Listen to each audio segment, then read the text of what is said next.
Hey everyone, how's it going? This is Adrian with another release for Avo. Today we're releasing 2.32 and we have quite a few things to show you. So I said last time, this is the month of the map for Avo. So we have two more map contributions, which we'll talk in just a second.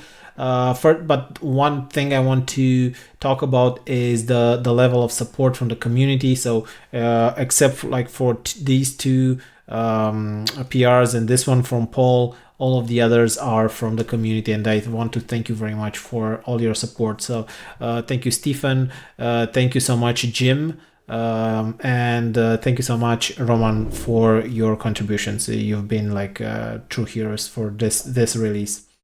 So let's get into it.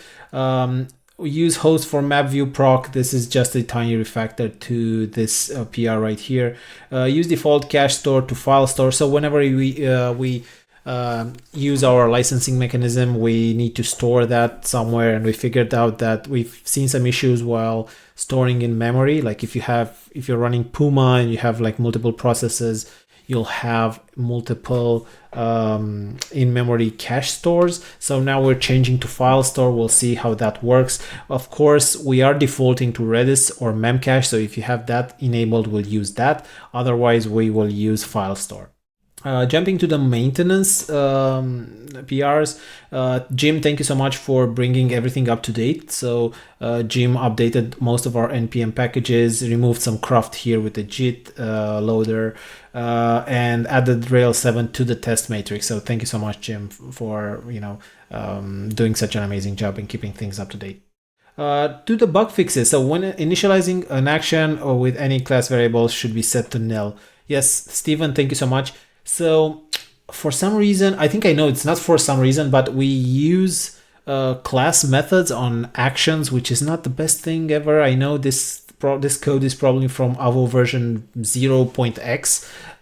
So Stephen found this thing where, okay, we were not like overriding the model or the resource if we were jumping from one view to the other, which is incorrect what we did. So thank you so much for fixing that. So now the actions should be a little bit better, so you shouldn't see this bug happening. Next, hydrate resource properly on form submission. So yes, thank you so much. Paul from Green Hats raised this issue. So because we fixed something with security, with the security issue in past releases, in the past release, now resource.model is blank, is nil actually on the create screen. So this is a feature, not a bug. But now we made it so it is actually resource it's an instantiated record of that model, right? A blank instantiated record. So you don't have to do things like, hey, is the resource model blank or not? If it's blank, use it or not. You can just use resource model and that's it. So this should be a good addition to form submissions. Going to features, add autocomplete field. So thank you, Jim, for this. So now you have the option to, let me see, where is the documentation? So now you have the option to add an autocomplete field to your field. So now country field, number field, password, select, and text, they have this autocomplete attribute, so you can use that one. Moving on to the big feature. So map of the month, last month we had coordinates. So the location, let me just show you how this looks. We had the location, surprise, the location field here, so you can place a location on a map. So New York, you can add this map inside your fields. And this month we have two new additions from the community. So thank you so much, Jim and Roman.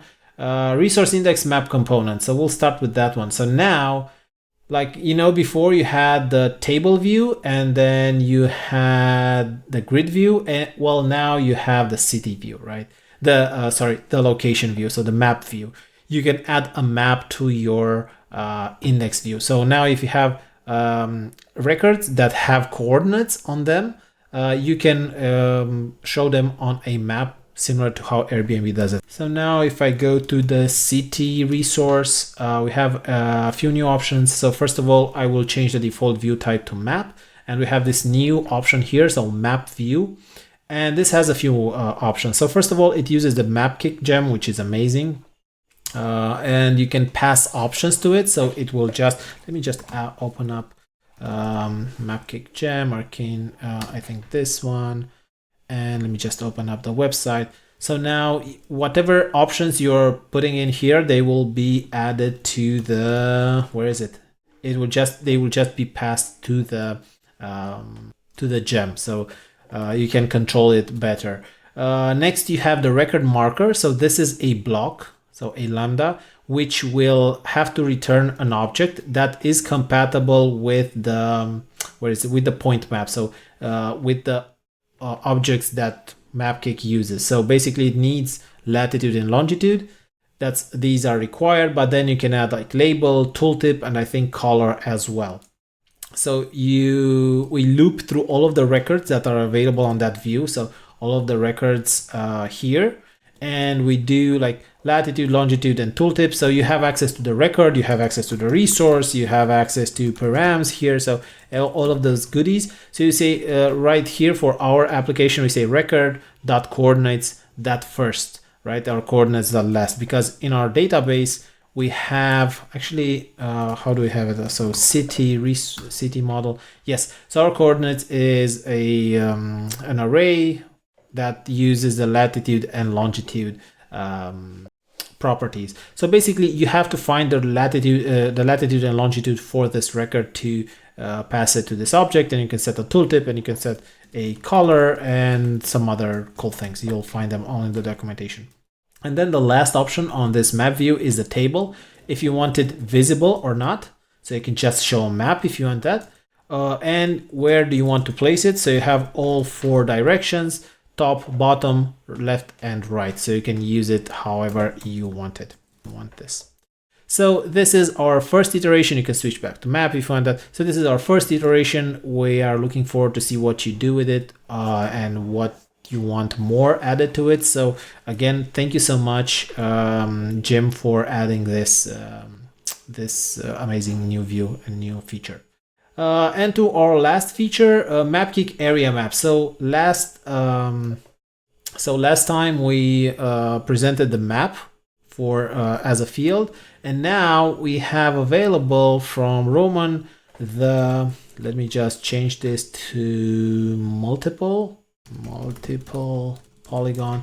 We have this area view now. So, or is it, I think it's multi, let's see. Yes, so now we have this area view, so you can draw areas on the map however you want. This is an area view of multiple polygons, so it's multi-polygon, but you can use just one if you want to.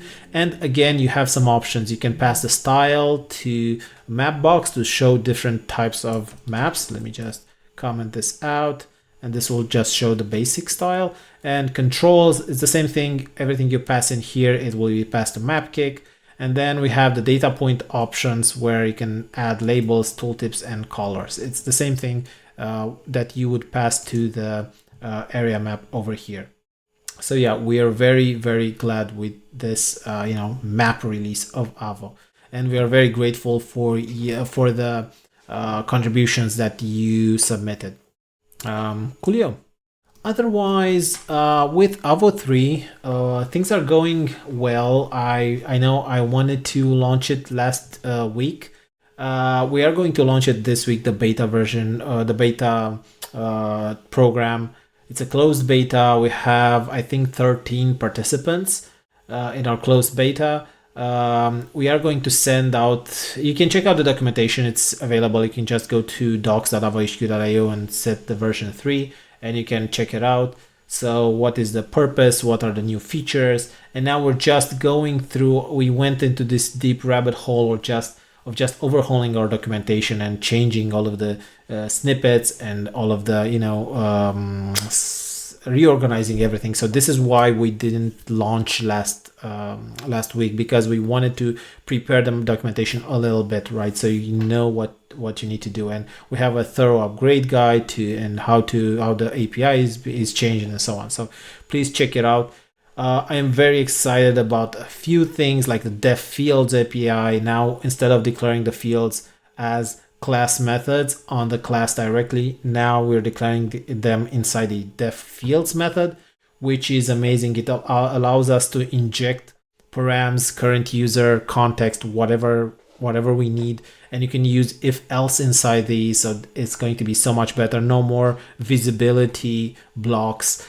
It will allow for a lot more things like composition. You can have like a different methods which says like, you know, admin fields, and you can say, and you can add 3 fields there, and then if you want them, you can just check. Let me just show you how this would work.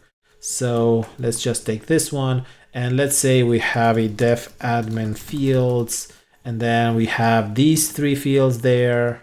I'm just going to use it as an example. And now we can say something like if current user is admin, just use these admin fields, right? So this is just going to make it like so much easier to work with and to have these composition, methods, and it's just going to make Avo so much better and so much performant. We don't need to eager load all of these classes beforehand. It's just going to be amazing. So yeah, we have other new features, but I'm just going to talk about it at the right time. So yeah, that's amazing. We have a few friendly updates as well. There's an email that is supposed to go to everyone that has purchased a ticket with updates. We have a new speaker going to be announced this week, and I think another one next week. I think you're gonna love these 2 new speakers. Yeah, we just announced, the community sponsorship program. Andy Kroll was amazing. He just jumped the gun and he sponsored. So he was at RailsConf US. He was attending a conference, he's organizing a conference, and now he sponsored the conference in the same time. So thank you so much, Andy. We're very grateful to have you in this community. So if you want to check out the community sponsorship, if you have like an agency, a company that runs on Ruby, if you created a Ruby product and you want to be a part of our branding, come and sponsor us. We have a very affordable, like $1,250 price. We have only 10 spots available. We have a few perks here, so I just invite you to come at friendlyrb.com/sponsor, friendlyrb.com/sponsor, and check the package out, because it's going to be like the best sponsorship package you've seen for a conference, and we're trying to make the most memorable conference we can. So definitely check that out. Otherwise, Short Ruby, amazing.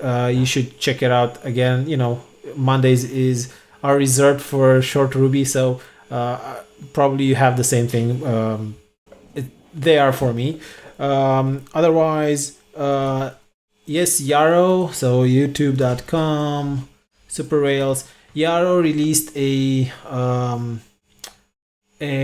API course with 10, just 8 right now, but I think should be 10 videos about, everything you need to know about API. So it's amazing. I will meet Yarrow at Rails SAS, so I hope I meet more of you there in Athens in June 1st and 2nd.